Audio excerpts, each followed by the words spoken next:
Soy una de 4 hermanas. Y todas nacimos con una maldición. La probabilidad de tener cuatrillizos idénticos oscila entre 1 y 14 millones. La probabilidad de que un nacimiento así ocurra durante un eclipse lunar es aún menor, pero mis hermanas y yo hemos desafiado las probabilidades desde la concepción.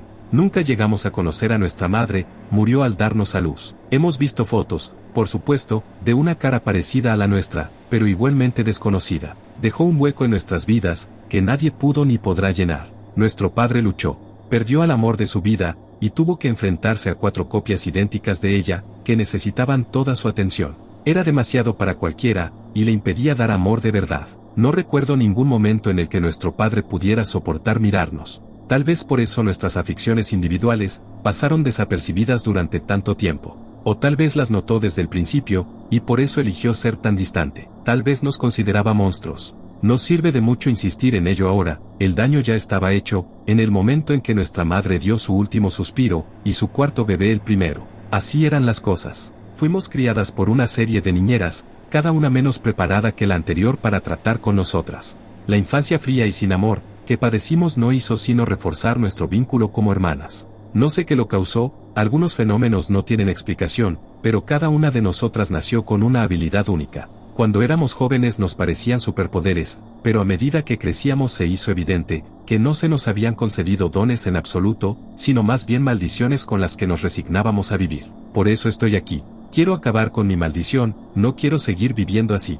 Maribel era la mayor, 4 minutos por delante de Amelia. Fue su particular azote el que alertó a nuestra primera niñera de lo poco comunes que éramos. De bebés era menos evidente, pero el poder de Maribel era inevitable. Mi hermana mayor era capaz de visitar cualquier parte del mundo en un momento, usando solo su mente. Lo hacía mientras dormía, dejando un rastro de sí misma que la mantenía pegada a casa. Maribel seguía visible en su cama, pero si alargabas la mano para tocarla, la atravesaba. Solo dejaba tras de sí lo suficiente para atarla a la realidad. Esto asustaba a la primera niñera, le aterrorizaba dejar caer al pequeño bebé, si de repente se iba de viaje, y se convertía en una aparición de un niño. Mi hermana siempre se despertaba riendo, habiendo vuelto de su aventura. A medida que crecíamos, y nuestra capacidad de comunicación se desarrollaba, Maribel empezó a describir sus viajes. A los 5 años ya era capaz de nombrar las calles que rodean la Torre Eiffel, sin haber leído nunca sobre ella, describía selvas tropicales de un verde vivo y brillante, junto con extensiones de hielo hasta donde alcanzaba la vista.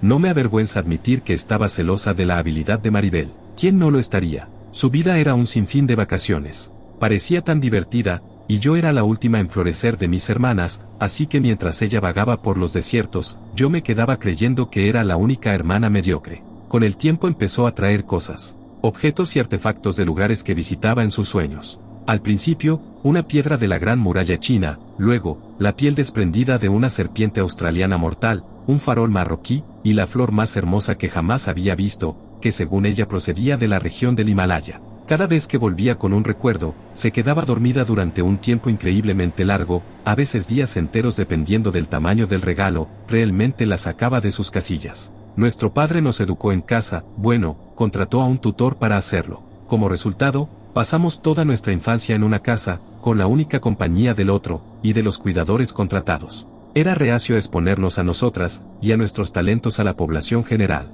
En retrospectiva, supongo que fue lo mejor, pero en aquel momento de nuestras vidas, no podíamos prever los problemas a los que íbamos a enfrentarnos. Su decisión de privarnos de una verdadera infancia nos pareció cruel. Recuerdo que a los 8 años, aprendíamos geografía en el salón de casa, y yo estaba cada vez más cansada de los increíbles conocimientos de Maribel. Decía capitales y continentes como si nada. La profesora se dio por vencida, cuando Maribel describió perfectamente su ciudad natal colombiana, y a su familia, que vivía allí. Como católica, pensaba que éramos obra del diablo. Era ofensivo, claro, pero no impidió que mi hermana aprobara todos los exámenes. Si yo fuera capaz, seguro que me habría enfadado bastante, pero a excepción de Amelia, todas somos increíblemente tranquilas, y no nos enfrentamos. Sentía que Maribel estaba haciendo trampas, y lo que es más conmovedor, que tenía una oportunidad que el resto de nosotras no teníamos, de escapar de nuestra prisión. Mis celos no me impedían amarla. De todas nosotras, Maribel era la soñadora. Su intenso deseo de viajar, y su capricho eran parte de lo que la hacían tan hermosa. Lucía un bronceado besado por el sol, y unas mejillas frías y sonrosadas en cualquier momento, y la alegría por lo que había visto, siempre estaba presente en sus ojos. Ella también nos quería. No puedo contar las veces que desayunamos postres franceses en la pequeña habitación que compartíamos. Cuando cumplimos 12 años, la habilidad de Maribel se había hecho más fuerte, estábamos acostumbradas a que a veces pasara días fuera, había empezado a soñar despierta, y era capaz de visitar los lugares que su mente creaba. Recuerdo que una vez me regaló una tiara. Era lo más impresionante que había visto en mi vida. Maribel había dormido durante 2 días después de un viaje, pero cuando despertó me la entregó débilmente. Quiero que tengas esto, Edith, lo soñé solo para ti. Estaba hecho de un material de otro mundo, se parecía a los metales preciosos que harían uno de verdad, pero se sentía como líquido en la mano, y brillaba con un suave azul, mi color favorito. Lo que parecían gemas, estaban incrustadas en varios lugares, pero cuando intenté pasar los dedos por su superficie, mis dedos atravesaron directamente los estallidos de color, las gemas parecían más bien orbes vibrantes. Aún lo conservo. Mientras escribo, lo tengo frente a mí como recuerdo de mi hermosa hermana, y de las cosas increíbles que le dio su habilidad.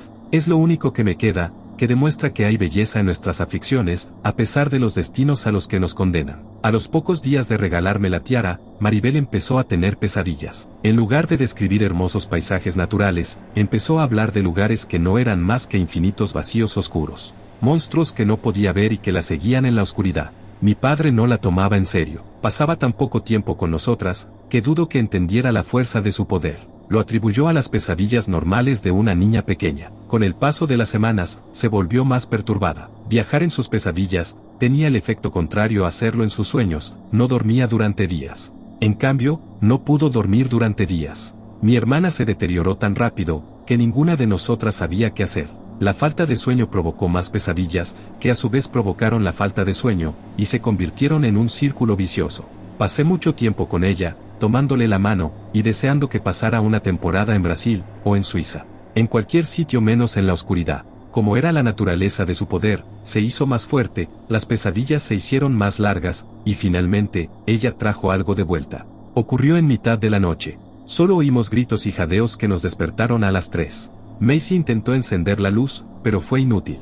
La diminuta criatura negra que se clavaba en el pecho de Maribel, y que solo pudimos vislumbrar en la milésima de segundo, antes de que la luz volviera a apagarse, lo absorbió todo. Mi padre se despertó al oír nuestros gritos, y abrió la puerta para ver qué pasaba, pero al empujarla más, la criatura absorbió toda la luz que dejaba entrar. Sumió toda la casa en la oscuridad. Diría que probablemente solo vi a la criatura durante medio segundo en total, entre todos los destellos. Pero fue suficiente para que viviera en mi memoria el resto de mi vida. Cuando la habitación se iluminó, la criatura desapareció, al igual que los jadeos. Maribel yacía allí, con la cara torcida por el terror, inmóvil.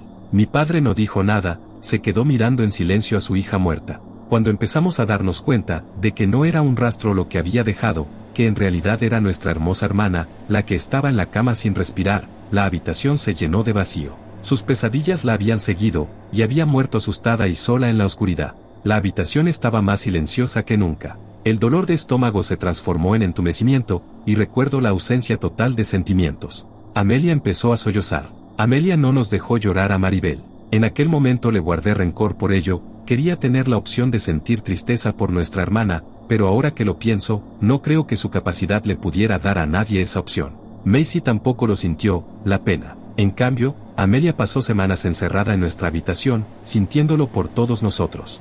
No puedo imaginar el dolor por el que pasó. Sobre todo porque me quitó el dolor de toda la vida, nunca me dio la oportunidad de experimentarlo, de comparar mis sentimientos con los suyos. Si conoces el término empatía, debes saber que ni de lejos describe lo que era Amelia, pero es la descripción más aproximada que he encontrado. La más sensible de todas nosotras, Amelia reía más fuerte, lloraba más fuerte y amaba más que cualquiera de nosotras cuando éramos niñas. Cuando Maribel no podía dormir, Amelia apenas lo hacía tampoco. A diferencia de nuestra hermana mayor, su cuerpo no le permitía permanecer despierta indefinidamente, y te la encontrabas agotada, desplomada en el suelo. Sé que se esforzó mucho por quitarle el dolor a Maribel, por sentir las pesadillas en su lugar, pero aprendí por las malas, que ninguna de nuestras habilidades puede anular a las demás. Así que lo único que Amelia podía hacer era llorar en nuestro nombre. ¿Qué clase de horrible maldición es esa? Estar condenada a sentir todas las emociones negativas que te rodean. Incluso cuando éramos muy pequeñas, si jugábamos y alguien se hacía daño, siempre era Amelia la que lo sentía. Entonces no nos dábamos cuenta de que era más literal de lo que sospechábamos, era demasiado pequeña. Pensábamos que era sensible. Algunas niñeras incluso lo achacaron a la telepatía entre gemelos debido a nuestro parto múltiple. Solo cuando murió Maribel, confirmé lo peor de la maldición de Amelia. Ojalá hubiera podido sentir la culpa de lo que hice entonces, pero ya sabes lo que pasó con eso. Estaba frustrada, tanto como podía estarlo. Tenía tantas ganas de sentir algo, cualquier cosa, que estaba dispuesta a llegar hasta las últimas consecuencias. Amelia estaba en nuestra habitación, agonizando por su profunda depresión, y Macy estaba ausente todo el tiempo. Me coloqué la tiara de otro mundo encima de la cabeza, aunque solo fuera para sentirme menos sola, mientras sostenía una navaja sobre mi brazo.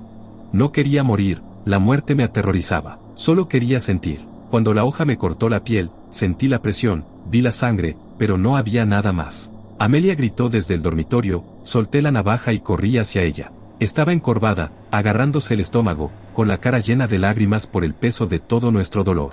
Entonces noté que unas gotas de sangre caían sobre la sábana de lino blanco, desde el punto exacto de su cuerpo en el que yo me había cortado en el mío. Salí de la habitación, desesperada por aferrarme a la culpa, pero no pude. Pasé la noche en el sofá, deseando poder sentirme mal por lo que le había hecho a Amelia. Las tres que quedábamos nos fuimos distanciando con los años. La muerte de Maribel se llevó un trozo de cada una de nosotras, que no pudimos recuperar, y sigo convencida de que era el trozo que nos mantenía unidas. Amelia lloró visceralmente en aquella habitación, durante todo un año antes de salir. Macy pasaba más tiempo fuera que dentro, y yo me convertí en una especie de ermitaña. Cuando crecimos lo suficiente, como para dejar la casa paterna, y tener nuestras propias casas, lo hicimos a la primera oportunidad. Amelia y Macy fueron a la universidad, por separado, pero fueron.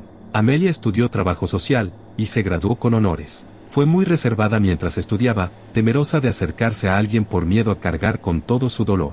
Incluso después de escapar de nuestro hogar sin amor, no podía ser una joven normal. Sabía que el trabajo social era un camino terrible para Amelia, y por las pocas conversaciones que mantuve con Macy en aquella época, supe que ella estaba de acuerdo. No podíamos hacer nada, no estábamos lo bastante cerca como para que nos escuchara, y sinceramente, creo que las dos sabíamos que era lo que ella quería. Tardamos un año en recibir la llamada, descubrir que el trabajo la había matado, experimentar el verdadero dolor por primera vez en mi vida. Al igual que Maribel, Amelia había sucumbido a su maldición. El caso fue noticia en su momento, y para el gran público su muerte sigue siendo un misterio. Nunca me ha parecido pertinente intentar explicarlo. Después de todo, ¿me creerían tras leer el titular? Una trabajadora social, hallada muerta la misma noche que un niño de su servicio con lesiones similares. Denunció al niño ante sus superiores muchas veces, hizo recomendaciones para que lo apartaran de la situación. Agradecí que se informara de ello, la gente sabía que ella hizo todo lo que pudo. Según todos los indicios, se sentía muy unida a ese niño, lo que sé, que fue su perdición. Estuve en estado de conmoción durante días. La emoción repentina era demasiado para soportarla. No podía quitarme la imagen de ella, siendo golpeada hasta la muerte por ese monstruo, sintiendo cada puñetazo que le daba a esa pobre niña. Los otros horrores a los que fue sometida. El asesino huyó, en busca y captura por ambos asesinatos. Aún no lo habían encontrado, y cuanto más tiempo permanecía oculto, más crecía el nudo en mi estómago, hasta el momento en que me llegó el inevitable mensaje de Macy. Voy a encontrarlo, Edith. Macy fue lo más parecido a una amiga que tuve, cuando era pequeña, después de la muerte de Maribel. Era la más dura de todas nosotras, y después de que Amelia muriera, y pudiera sentir por primera vez, se volvió imparable. Durante toda nuestra vida, la maldición de Macy nos pareció más benigna que la de nuestras dos hermanas, apenas mayores. Solía llamarla buscador, porque Macy podía encontrar cualquier cosa. Tardamos mucho tiempo en darnos cuenta de lo que era. De pequeñas pensamos que era mejor que el resto de nosotras al escondite. Macy y yo pasábamos más tiempo juntas que con las otras dos. Las dos pensábamos que éramos normales, comparadas con nuestras poderosas hermanas. Ella siempre sabía dónde estaban las llaves, o ese juguete que se había caído por el respaldo del sofá. Era capaz de encontrar cualquier diario o tentempié que intentaras esconder, y una vez escarbó hasta que encontró un collar centenario, enterrado en nuestro jardín que aún hoy cuelga de mi cuello. Fue entonces cuando las niñeras y nuestro padre supieron con certeza que era especial. El maldito collar fue la razón de que me sintiera más sola que nunca.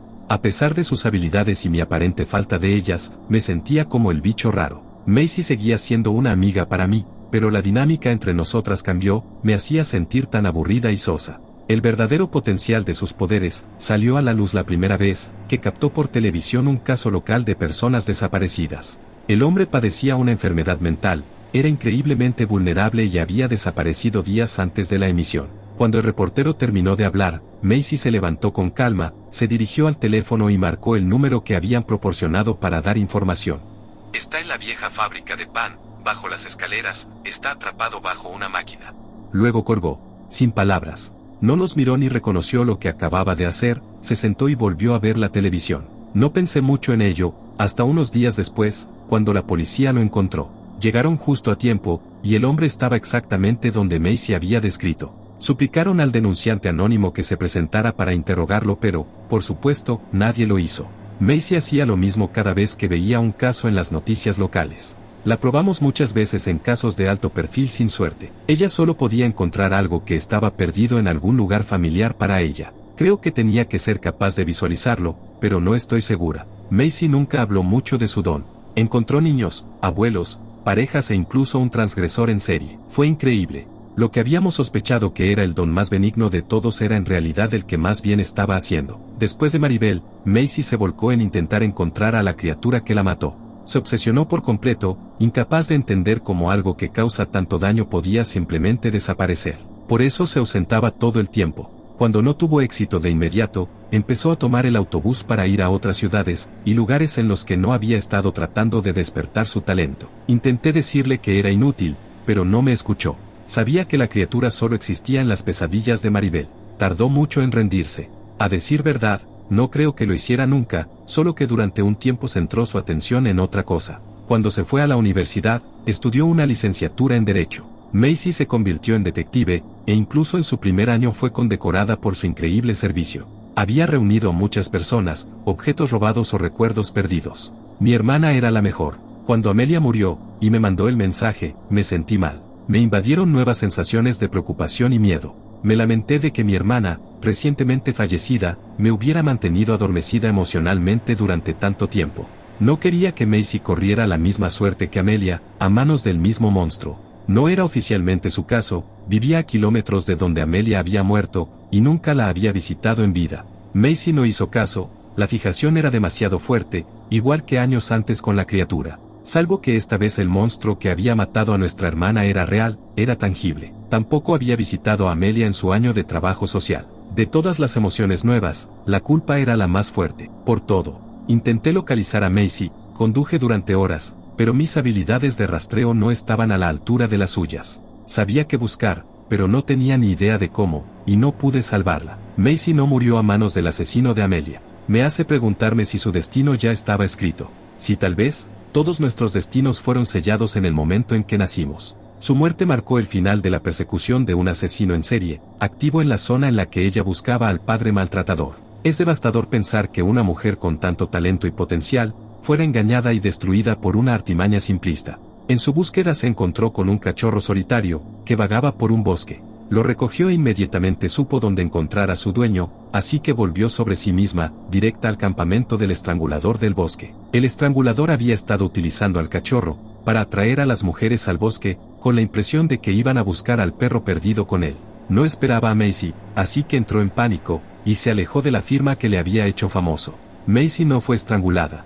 En lugar de eso, la mató a golpes en un ataque de furia ciega, violentamente en el bosque. Sus gritos alertaron a los excursionistas cercanos, que llamaron a la policía, y el asesino, que más tarde se demostró que era el estrangulador del bosque, fue capturado. Debería haberme reconfortado saber, que al menos uno de los asesinos de mi hermana no andaba suelto por ahí, pero no fue así. En lugar de eso, desde que me convertí en la única superviviente, me han atormentado los recuerdos de la muerte. 3/4 partes de mi alma ya han desaparecido, y no queda nada sólido. Mi maldición particular no se presentó hasta la desaparición de Maribel, pero mirando hacia atrás estoy casi segura de que mi habilidad fue la primera en tener efecto, simplemente era demasiado joven para recordarlo.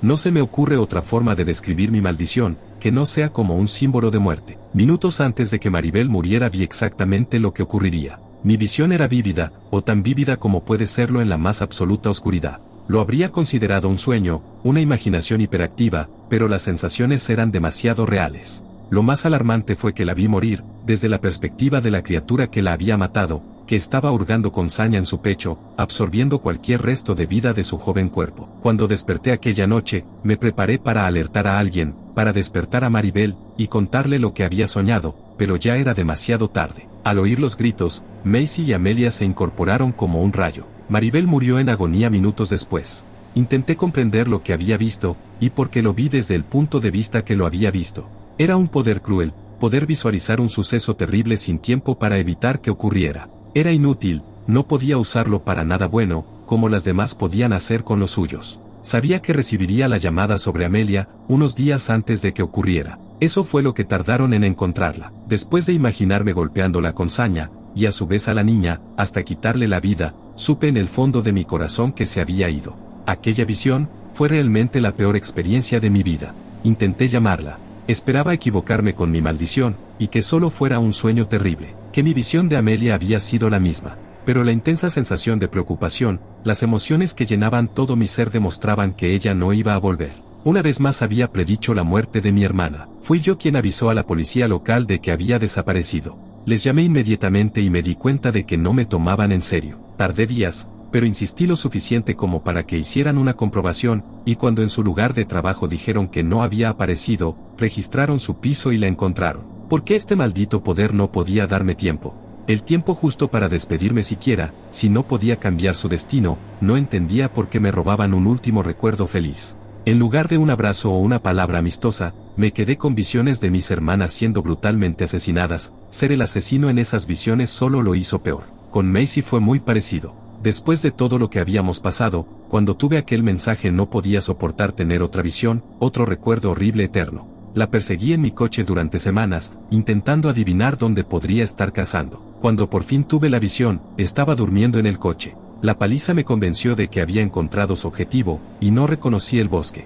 No tenía ni idea de a quién llamar, pero cuando supe la verdad, me entristeció que su misión quedara inconclusa. Han pasado meses desde que Macy murió. Aún no se ha encontrado al hombre que le quitó la vida a Amelia. No puedo deshacerme de la sensación de que he fallado a mis hermanas, y estoy plagada de sueños recurrentes sobre sus muertes. Mi vida se ha convertido en poco más que una bolsa de crueldad y depresión, encerrada en el dormitorio de mi infancia con todas las cortinas cerradas. Sueño con todas ellas por turnos, y cada vez soy yo la que les quita la vida, excepto en el cuarto sueño. El cuarto sueño es el que más me perturba, el que pone en perspectiva mi lugar en esta familia difunta. Es en el que nacemos. El sueño del nacimiento es tan vívido, como aquellos en los que mis hermanas dejan esta tierra. Esta vez, lo veo desde mi propia perspectiva. Veo a cada una de mis hermanas salir del útero antes que yo, la luz brillante cuando abro los ojos en la sala de partos por primera vez. Luego se detiene. Se detiene tan pronto como lo hace el corazón de mi madre, cuando exhala su último aliento. El sueño no es yo presenciando nuestro nacimiento, sino presenciando la muerte de nuestra madre.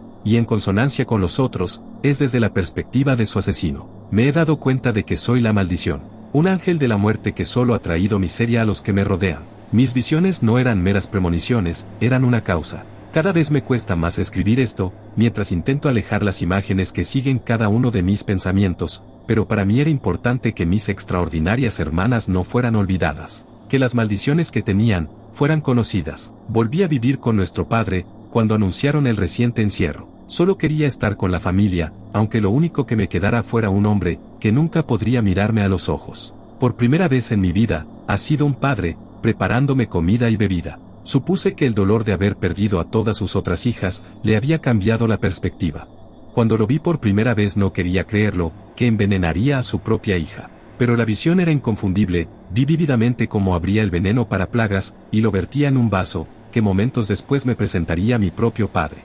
Sabía lo que contenía y me lo bebí de todos modos. No quiero que nadie sufra más por culpa de mi maldición. Pude ver la culpa en los ojos de mi padre mientras me lo entregaba, y deseé poder quitársela. No quería que se sintiera culpable, yo tampoco me querría cerca. Por favor, no olvides a mis hermanas.